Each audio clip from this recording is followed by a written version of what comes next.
What happened to the man that created the frisbee is the question that I will answer by the end of this show.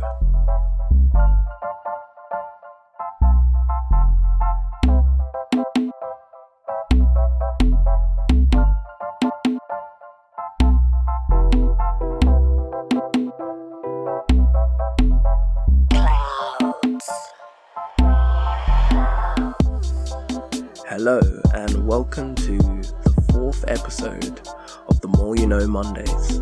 The more you know, the more you grow. This week on the show, I am talking about Paul Bogle. But before I get into that, you know what I have to do.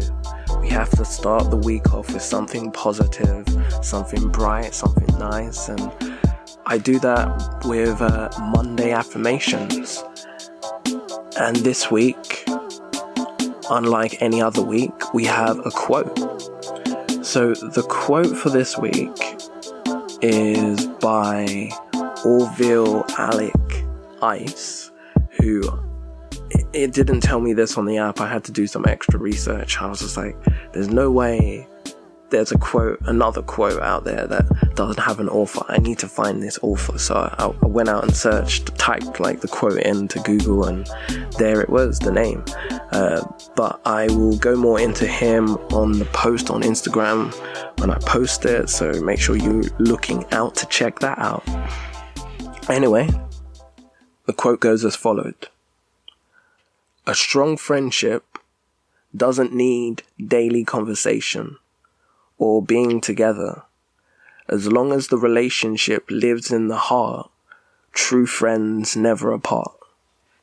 Now, I think that this is a very good quote, and it sums up the whole thing about good friends or strong friendships.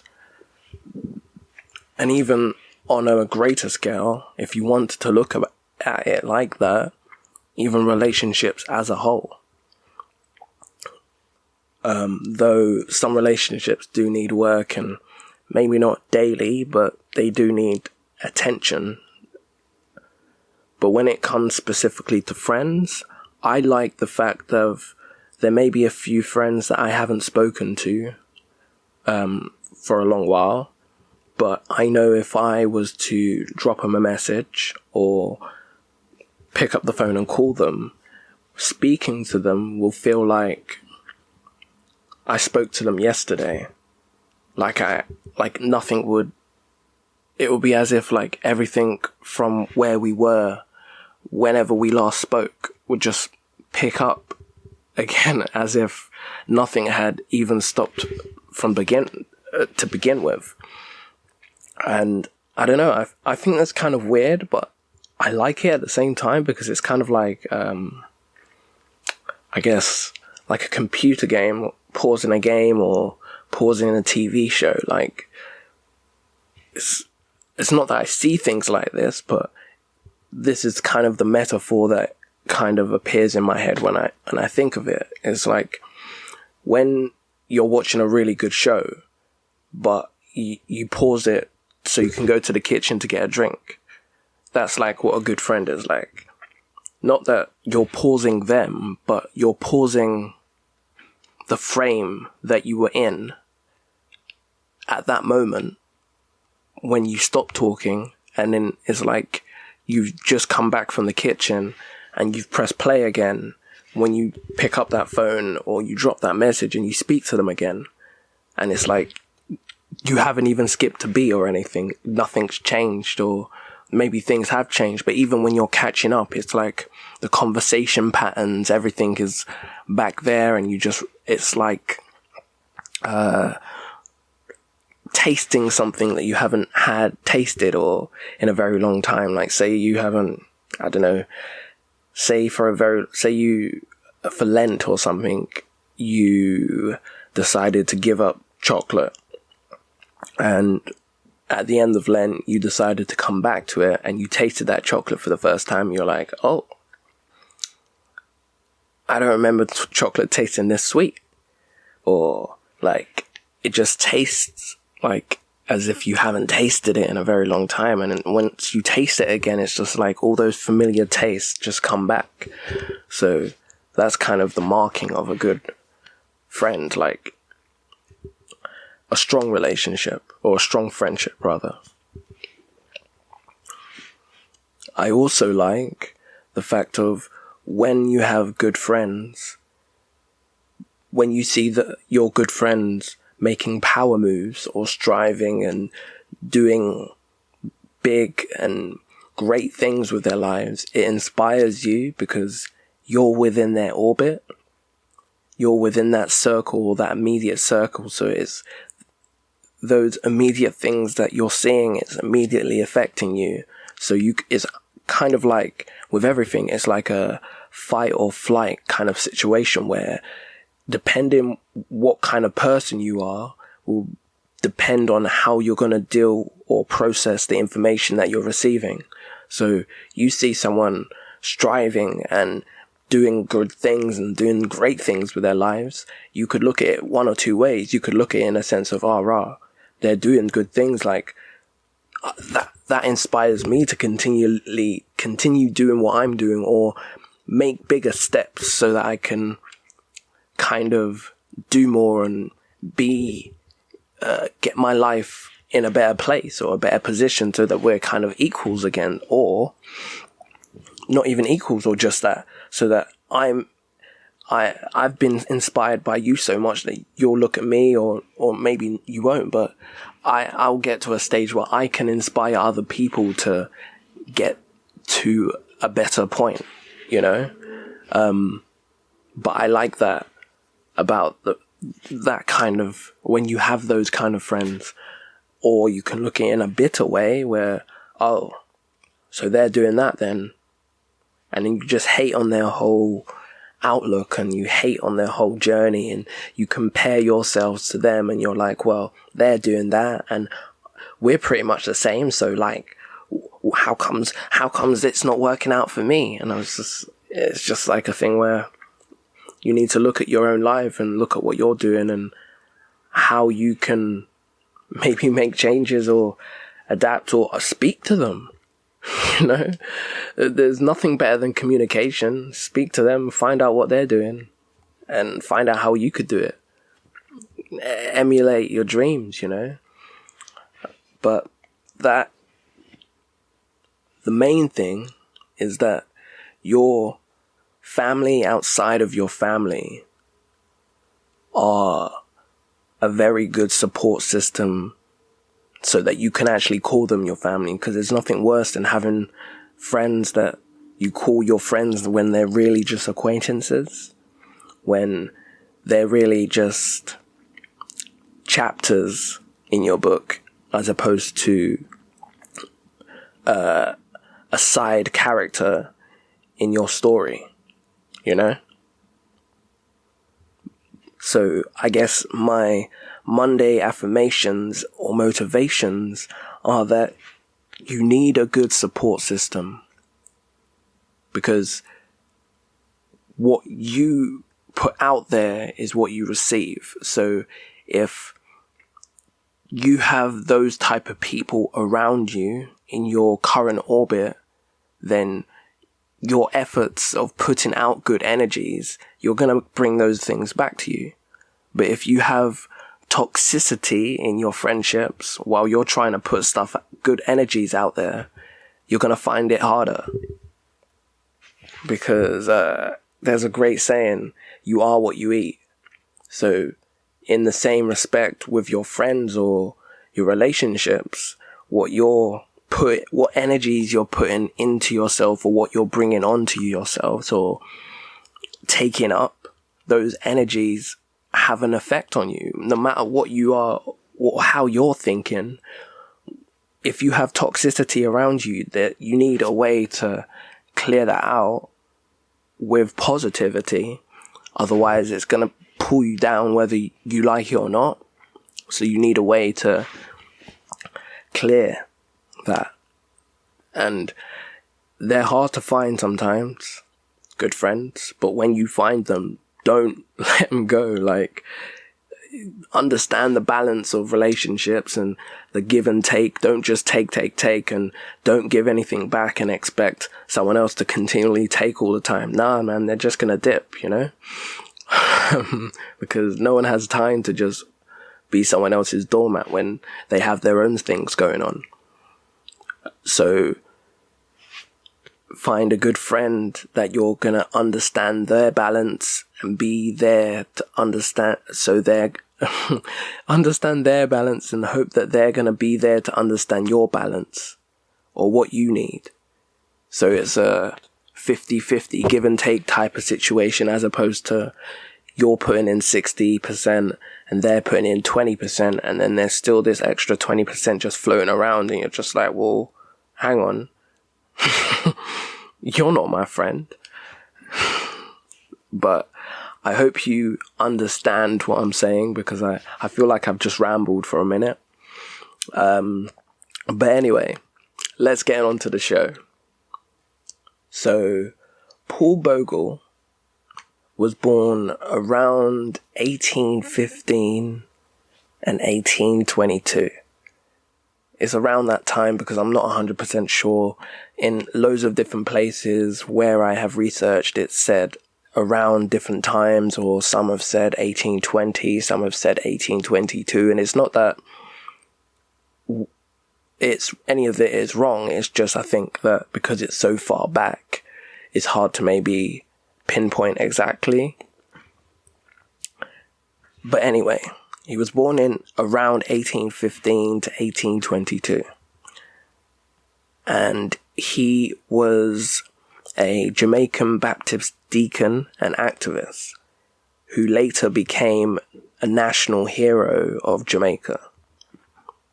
He was born a slave in Jamaica, but because slavery ended in Jamaica on the 1st of August, 1834, with the passing of the Slavery Abolish Act of 1833, which led to the full emancipation of Jamaica on the 1st of August, 1838.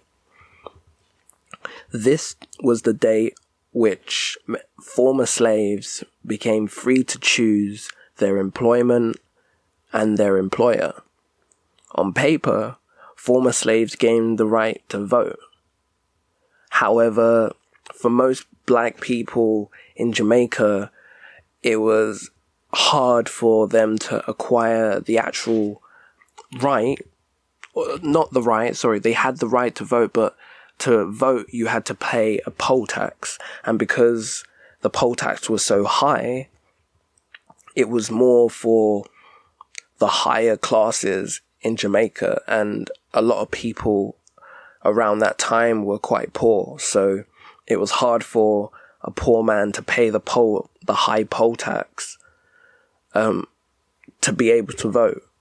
You see, what you need to understand is that the British population in Jamaica at the time, they were, wrongly or rightly, they were kind of worried that the Jamaican people that had now been given freedom would try and overthrow their masters and achieve independence, similar to like what happened with the Europeans in other Caribbean colonies, and how there was widespread massacres and violence, like against the French, that accompanied the Haitian Revolution when the slaves overthrew their masters and achieved independence in 1804. So, to combat that and keep the Jamaican people down, the British population decided that they were going to instill a high poll tax to stop the Jamaican people now that they were free, but they just didn't want them to have any more power than they already had, which is horrible, kind of, or more crazy in the sense it's kind of backwards, in the sense that you've given people freedom, but it's only a show, because not enough people, well, British people of the time, actually agreed or was on the side of the freedom. So because they still believed in this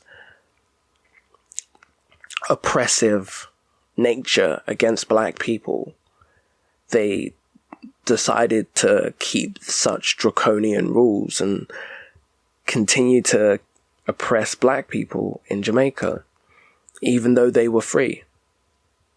And it's sad to think about something like that, because although they were free, they never had the money like the British people that were there, or some of the other people who were more well educated than they were, or people who were able to become more well educated.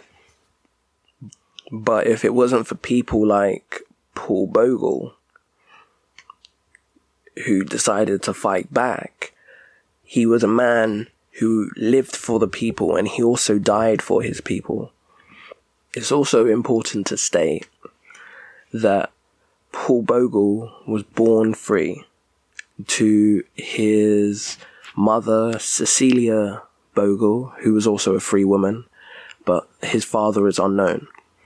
He was born in the parish of St. Thomas in Jamaica, and a parish is basically, I guess you can, if you're from the UK, you could think of it like a borough, or if you're from America, I guess it's kind of like a state, or if you have an equivalent to a borough or a state, it's kind of, that's basically what a parish is.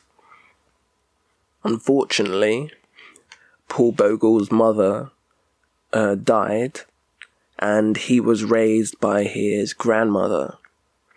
And as an adult, Paul Bogle owned a home in Stony Gut and had another house in Spring Garden, as well as a 500-acre farm in Dunrobin, making him one of the few Jamaican people to have enough money to pay the voter fee, or the fee to vote, which made him one of the only 104 people in St. Thomas Parish to be able to vote.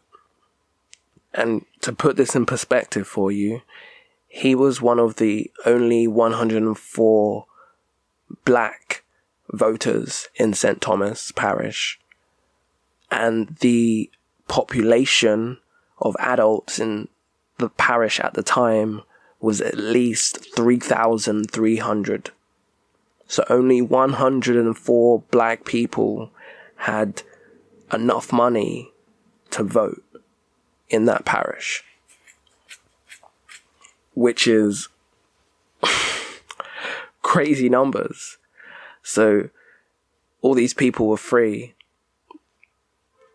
but they never had enough economical power to give them the freedom to vote.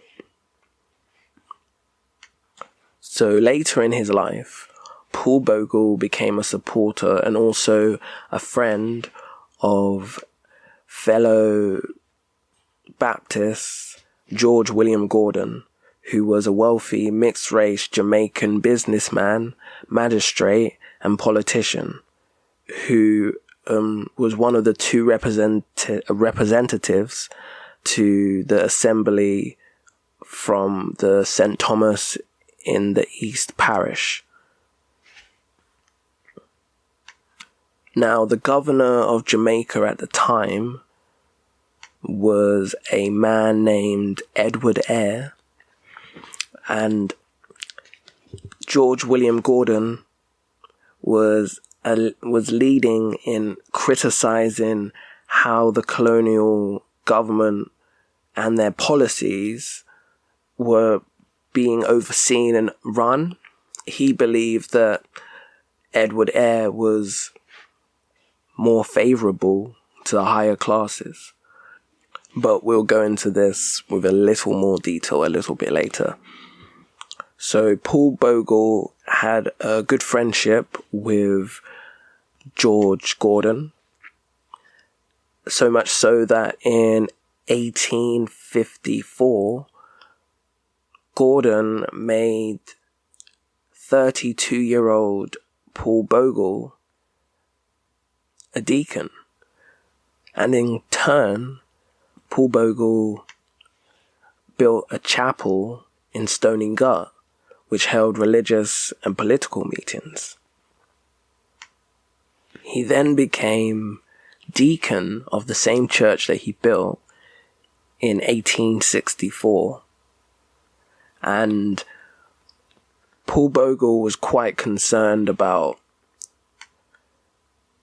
improving the conditions for poorer people and raising awareness of social injustices, and people's grievances grew, which led to a group of small farmers heading down to Spanish Town, the capital of Jamaica. They were hoping to meet with the governor, Edward Eyre, to discuss their issues, but unfortunately they were denied an audience with him. So the people of Stony Gut lost trust and confidence in the government, which is at that moment was the moment where Paul Bogle's numbers of supporters grew, because he saw the injustice. He wanted to speak to the governors to see if there was a way that we could change it, or see if they could help or do their jobs. And unfortunately, they were denied an audience because the governors didn't want to hear what these black people had to say, because they believed that they had it all figured out for them. They knew better than the people themselves. So this led to the Morant Bay Rebellion, which is the pinnacle turning moment, which was led by Paul Bogle. Though I think that before we actually go into the events of the Morant Bay Rebellion, I think it would be wise to kind of touch on and talk a little bit more about Edward Eyre, who was the governor of Jamaica at the time. Because if it wasn't for the way how he was governing Jamaica, then there would be no Paul Bogle and there would be no Morant Rebellion. And then also the flip side of what that sparked and made happen in Britain after the events of the Morant Rebellion are also pretty interesting, but it's all sparked originally from Edward Eyre. So as the governor of Jamaica, Eyre only mixed with the white ruling classes, and because of that reason, his interests were very sympathetic of the white ruling classes. So he made his policies and rules to support the white ruling classes in Jamaica. So instead of trying to relieve the unemployment problem or sort out the unfair tax burdens that were put on the poorer classes, he instead put himself or bruised himself with passing bills to provide punishment on the treadmill for certain offences. For example, he had the penalty of flogging, and for anyone that doesn't know what flogging is, basically whipping or beating with a stick or a whip. So the penalty of flogging for stealing food. As I mentioned before, George William Gordon was very critical of the way how Eyre governed Jamaica. I mean, things were so bad that George Gordon was so sure that we don't need Eyre running or governing Jamaica. We might as well self-govern, because with him in power, things are worse now than they've ever been, and we're meant to be free. So about 2 months after Paul Bogle and a group of small farmers attempted to speak or have a meeting with Edward Eyre to discuss the problems in Jamaica and talk about how they could make things better. And they were denied. On the 7th of October, I think it was possibly around 1865, a man was convicted and sentenced to prison on the charges of trespassing on a long abandoned plantation, which it's an abandoned plantation, and this man was arrested for trespassing on an abandoned place. Anyway, a member of Bogle's group of protesters was in the court over the court case, but they were immediately arrested, which only just enraged the crowd further. But not to worry though, because moments after Bogle's supporter was freed by other Bogle supporters, who then forced the colonial police to release the man who was convicted of trespassing. So they all returned back to Stony Gut to meet Paul Bogle and his other supporters, who quickly learned that there was a warrant that had been issued for the arrest of 28 men for rioting in Spanish Town. When the colonial police attempted to arrest Paul Bogle, his followers fought them off. And surprisingly, eventually, the colonial police retreated. However, on the 11th of October, 1865, Bogle and his brother Moses led a protest march of nearly 300 people from Stony Gut to Morant Bay courthouse in Spanish Town. Unfortunately, this time they were confronted by colonial militia who opened fire on them, killing 7 protesters. But not to worry, Bogle and his supporters retaliated by killing a parish official who goes by the name Baron von Kentelholt, and 15 militia members. They then set 51 prisoners free.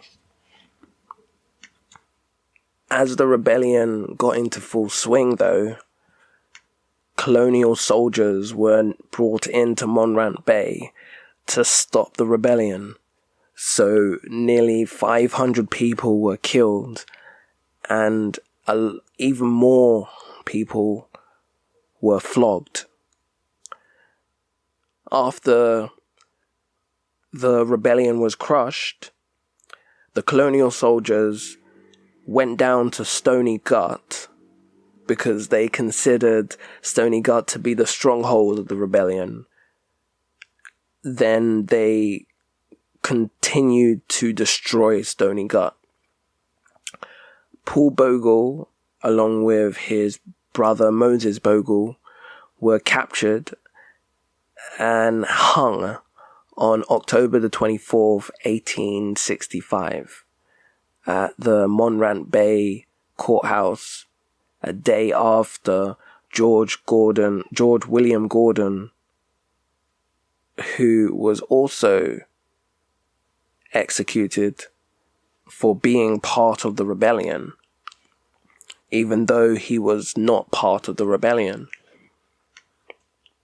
The reason being because Edward Eyre had declared martial law in the area of Morant Bay after the start of the Morant Bay Rebellion, which meant that he directed troops to suppress the rebellion, stop it from happening, and within that order, he ordered them to also arrest George William Gordon, who was in Kingston. He had him return to Morant Bay and stand trial under martial law, for conspiracy, and after being found of conspiracy by the court of martial law that was put in place by Edward Gordon, he was found guilty and executed in connection with the Morant Bay Rebellion, which he had no part of. Now, back in Britain, however, the actions of Edward Eyre sparked huge public outcry. Not only just for something to be done, but also there was an increased opposition from liberals against Eyre's handling of the situation, with the accusation against him of murder.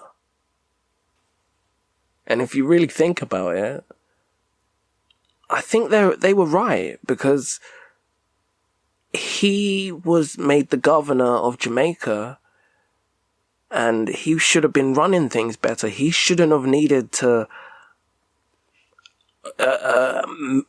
invoke martial law, because things should never have got that bad. These people were free. They shouldn't have been given the freedoms they were deserved instead of still being oppressed. Though there were some people in Britain that supported the actions of Governor Edward Eyre and believed that he acted quickly in a crisis to suppress a potential larger rebellion. And the thing is that I have a problem with, that you need to really think about on the flip side, is what must be happening, even if they're supporters of how he reacted so quickly, what must be happening in a country for the people to be so unhappy that they have to rebel? Obviously, it's not being run correctly. What do you mean you're supporting the way how he's run it? There's obviously a problem for the people to want to rebel against the way how he's governing it. Regardless, the Governor Eyre's case had become subject to widespread national debate, and in January 1866, a royal commissioner was sent to investigate the events, and Governor Eyre was suspended and recalled back to England, and eventually he was dismissed. Even though there were charges brought against him for possibly the murder of thousands of black people in Jamaica, those never came into fruition, were never brought against him. Instead, he had a swift dismissal and he lived out the rest of his days happily, probably in England. With Governor Edward Eyre no longer in power, this meant that Britain took complete crown control of Jamaica as they made Jamaica a crown colony. It's actually also interesting to state that the Eyre controversy turned into a long, increasingly public issue which divided well-known figures of the day. It may have contributed to the fall of the government. In 1866, John Stuart Mills set up and chaired the Jamaica Committee to examine the atrocities committed in Jamaica in the course of ending the rebellion. Thomas Carley set up a rival committee to defend Edward Eyre. His supporters included John Ruskin, Charles Kingsley, Charles Dickens, and Alfred Lord Tennyson. So basically, the Morant Bay Rebellion was one of the defining points in Jamaica's history, but then which pointed out the struggles for both political and economical enhancements. Paul Bogle's demonstrations ultimately achieved its own objectives because it paved the way for a new attitude and outlook to be seen in Jamaica. Before that point, they were so badly treated that they needed to have a rebellion to fight back against the powers that be to make there be a better future or tomorrow for the people that live there. It also shows to me, it's quite inspiring as well, that they always say that the little people have no real power. But this story, or this point in history talking about such an inspiring man, shows me that he was just a little person in a small pond of 104 black people in Jamaica that were able to vote in a population of 3,300 people. He didn't have the ruling powers in Jamaica, even though he was born a free person. But the society was trying to keep him down, but he found every way where he could fight forward to achieve the impossible at that time. And he made the impossible possible. So now let's talk about some interesting facts that I found out about Jamaica through my research. It's also interesting to mention I'm Jamaican myself, so it was kind of interesting research about the place where I'm from, so that was cool.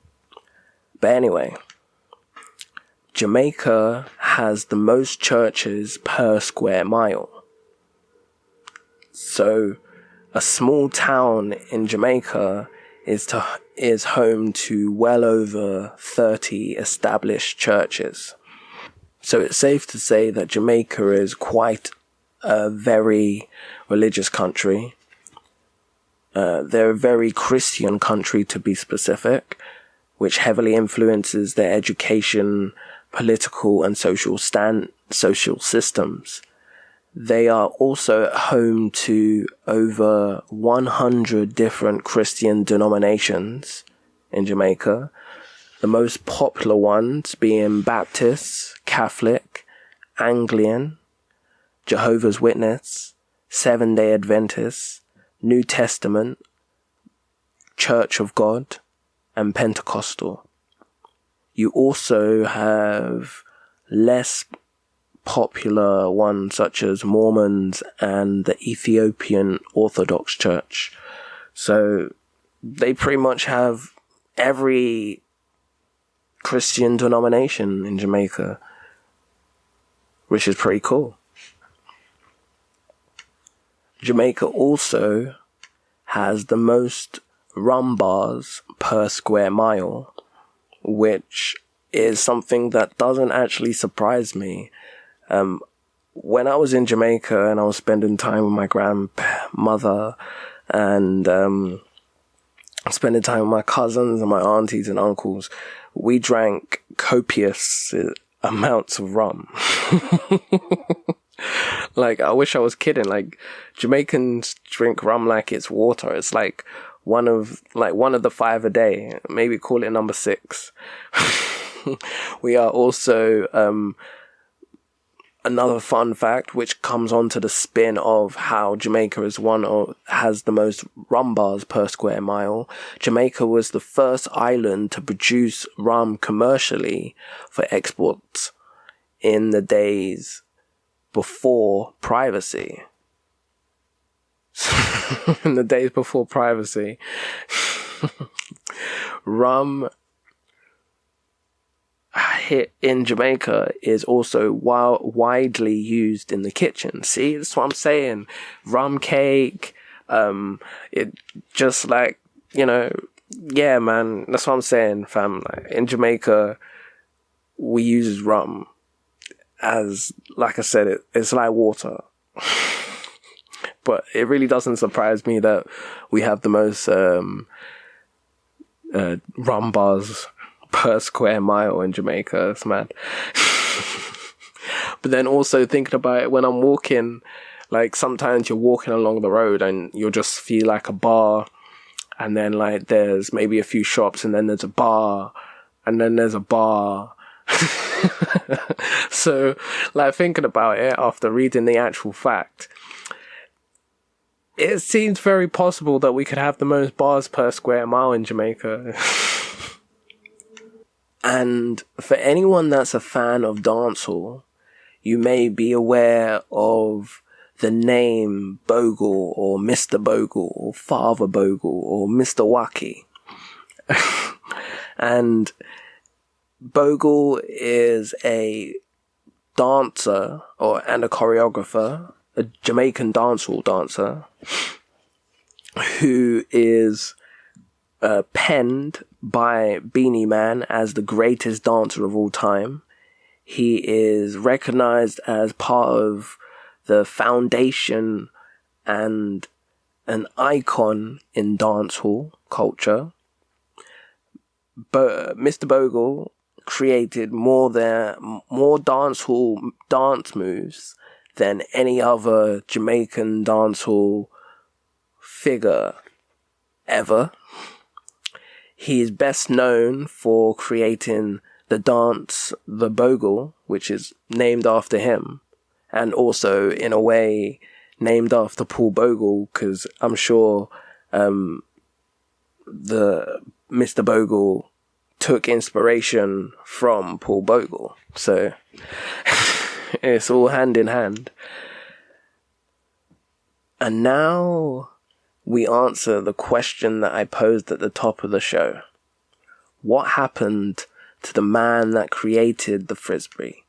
Now, I'm now thinking about it, and now I'm re-saying that question. It kind of makes it sound like something crazy happened to him, as if like he died in a bizarre way or something, but nothing like that really happened.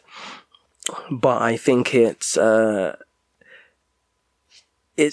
mean, in a way, he didn't die in a bizarre way, but when the creator of the Frisbee, Walter Frederick Morrison, died passed away in 2010,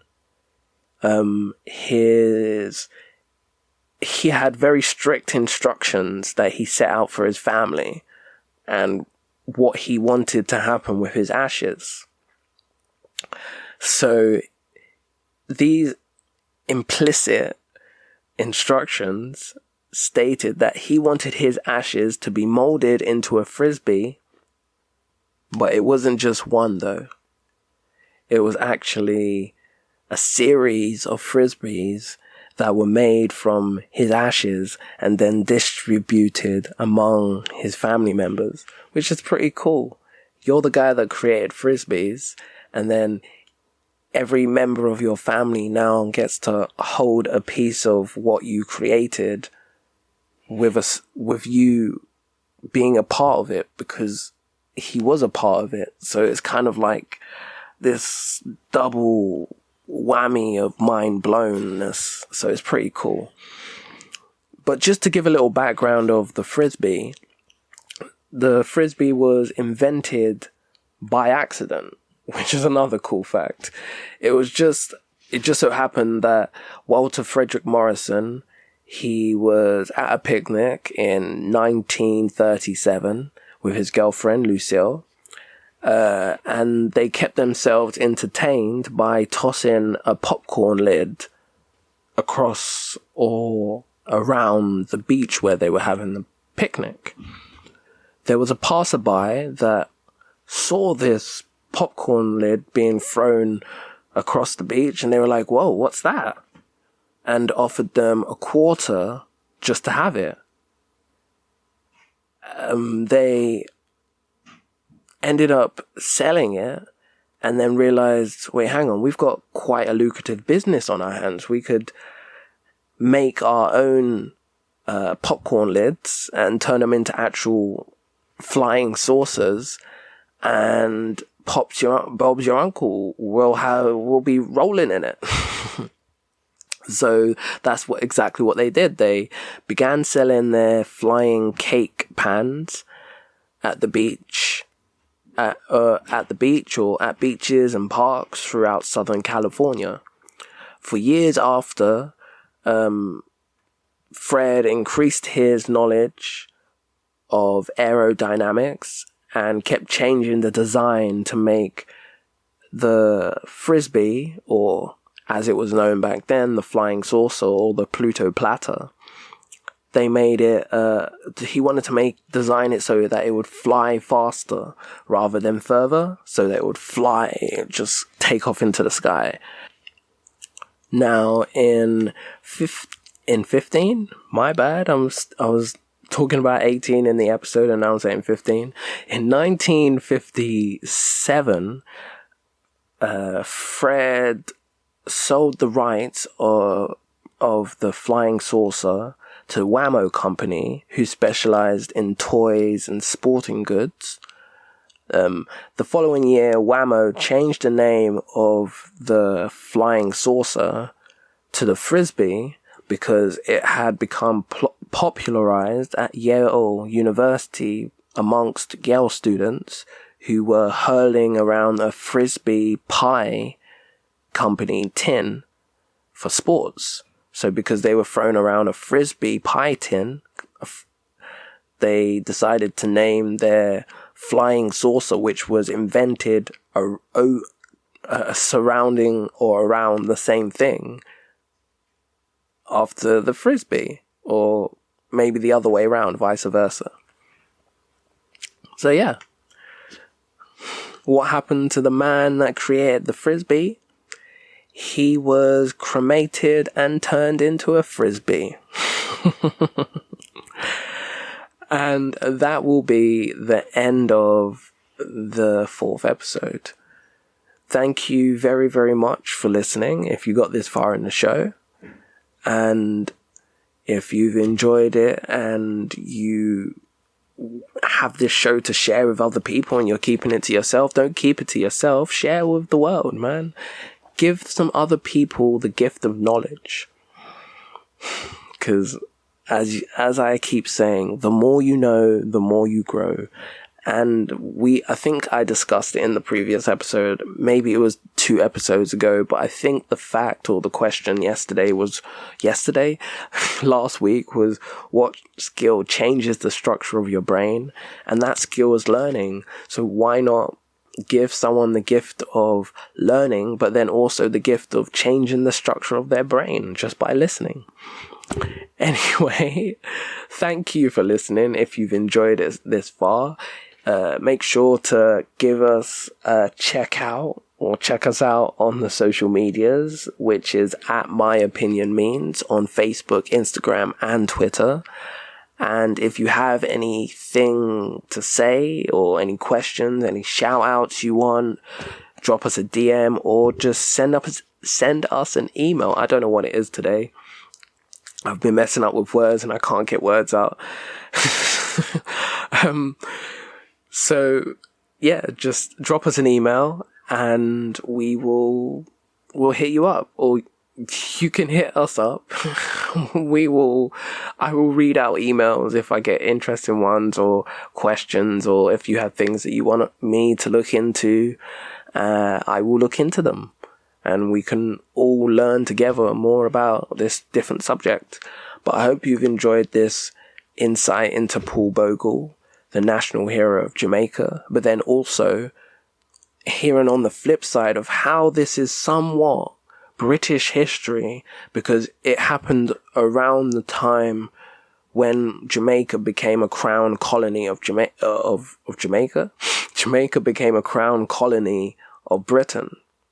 And because of the events of how Edward Eyre was governing Jamaica, then created the backlash in Britain and made the British people discuss this subject at length as to how Edward Eyre was governing Jamaica, whether it was right or not. which is very interesting to me because it allows us to be aware of how we can create change. It doesn't have to be through violence. It can be through peaceful actions, but we need people to repeatedly be putting themselves on the line, or not on the line as in a dangerous way, but putting themselves on the line for what they believe in. Otherwise, there would be no change. And I think that's where I will leave this episode. Putting yourself on the line, otherwise there will be no change. Or being willing to put yourself on the line to create the change. But yeah, I'll call that the end, and hope you've enjoyed, and thanks for listening. Subscribe, like, and comment. I think I said all the right words and all the key. I'm never good at outros. I'm done now. Thank you for listening, and goodbye.